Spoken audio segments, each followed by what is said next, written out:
नमस्कार, ये आपका भारत लाइव है। जैसा कि आप सभी जानते हैं कि लगातार बिहार में राजनीतिक सरगर्मी बढ़ रही है और ख़ास करके सरगर्मी और बढ़ गई है जब उत्तर प्रदेश और सहित 5 राज्यों के चुनाव की घोषणा हो गई। तिथियों की घोषणा के साथ ही बहुत सारी बातें सामने आ गई हैं और इससे पहले हम आपको बता रहे थे कि किस तरह से एनडीए के भीतर खलबली मची हुई है। खास करके भारतीय जनता पार्टी की बात करें तो भारतीय जनता पार्टी को इस बात का डर बना हुआ है कि नीतीश कुमार आखिर क्या फैसला करेंगे और नीतीश कुमार के फैसले पर बहुत कुछ टिका हुआ उत्तर प्रदेश सहित बिहार में संबंधों को लेकर के जो भारतीय जनता पार्टी के साथ पिछले कई वर्षों से, कई दशक से चल रहा है। आपको बता दें कि नीतीश कुमार लगातार 2020 के चुनाव परिणाम आने के बाद से भारतीय जनता पार्टी के साथ कहीं ना कहीं संदेह की दृष्टि से चल रहे हैं और इनके बीच में संबंधों को कहा जाए तो जो तल्खियां हैं वो भी समय समय पर देखने को मिल रही हैं।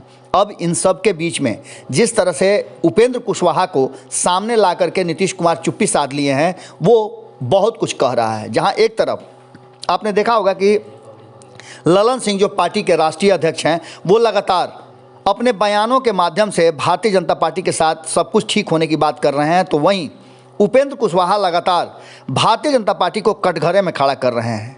अब उपेंद्र कुशवाहा ने एक ऐसा मास्टर स्ट्रोक चल दिया है जिसको लेकर के भाजपा और नीतीश कुमार के बीच का जो करार है वो समाप्त होता नजर आ रहा है।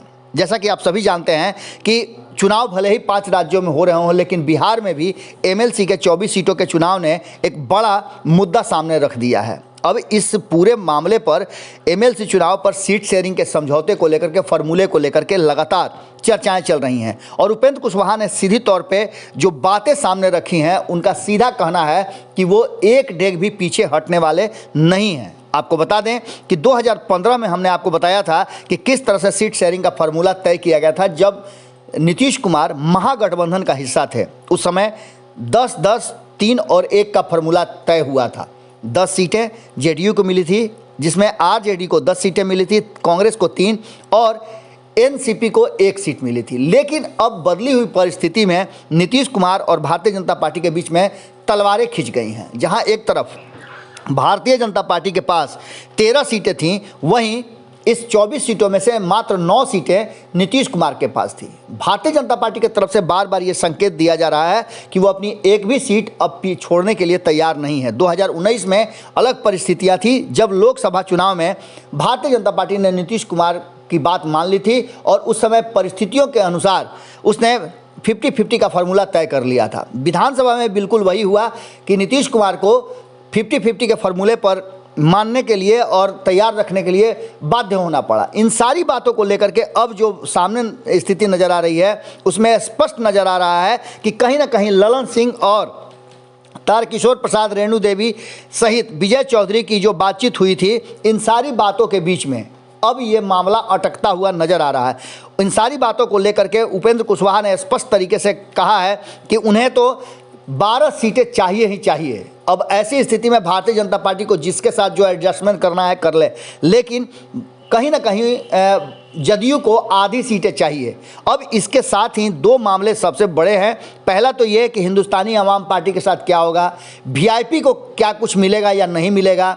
इसके साथ ही एलजेपी भी अब तैयारी कर रही है अपने स्तर से और एलजेपी का पारस गुट जो लगातार रामचंद्र पासवान के जो उनके भाई थे, छोटे भाई थे जिनकी मृत्यु हो गई थी सांसद रहते हुए, उस जगह पर प्रिंस राज हैं और उनके जगह पर कृष्ण राज को एमएलसी बनाने की चर्चा तेजी से चल रही है। अब देखना होगा कि इस पूरे मामले पर भारतीय जनता पार्टी और नीतीश कुमार के बीच में संबंध जो हैं वो कैसे ठीक रह पाते हैं। उपेंद्र कुशवाहा का जो इशारा है वो तो स्पष्ट कर रहा है कि कहीं ना कहीं ये फैसला और सीट शेयरिंग का समझौता सामने आते ही मामला गड़बड़ाएगा और ऐसी स्थिति में नीतीश कुमार और भारतीय जनता पार्टी 2 फाड़ हो जाएंगे, इसकी संभावनाएं व्यक्त की जा रही है। क्या होगा ये तो आने वाला वक्त बताएगा, लेकिन सरगर्मी बिहार में बढ़ गई है। जुड़े रहिएगा भारत लाइव के साथ, खबरें लगातार जारी हैं। अगर ये वीडियो पसंद आई और वह बिहार के राजनीति और बिहारियत से सरोकार रखेनी तो सब्सक्राइब बटन दबा के चैनल के सब्सक्राइब कर ली। ओजे एगो घंटी बा, ओकरा बटन दबा देला से कुल सटीक और मारक खबर रुआ मुफ्त में मिल जाई। अगर रुआ पत्रकारिता के हमनी के नया प्रयोग में सहयोग कर चाहतानी तो ज्वाइन बटन दबा दी।